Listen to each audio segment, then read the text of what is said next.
আছে।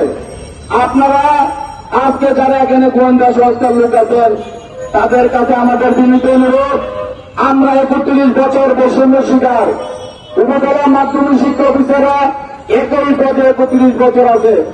আমাদের ন্যায্য দাবি জেলা শিক্ষা অফিসার এবং উপপরিচালকের পদ আমাদের দ্বারা পূর্ণ করতে হবে। যেই অফিসাররা সারা দেশে নারী শিক্ষাকে উজ্জীবিত করেছে, বেগম খালেদা জিয়ার নেতৃত্বে আমরা সারা বাংলাদেশে ছাত্রী উপবৃত্তি কার্যক্রমে ঝাঁপিয়ে পড়ি। 1993-94 সালে আমরা যে ছাত্রীকে উপবৃত্তি দিয়েছি তারা আজকে সমাজে প্রতিষ্ঠিত।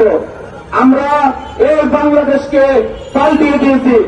আমরা আশা করব এই জনগণের সরকার আমাদের দাবিগুলি সুবিবেচনা করবে।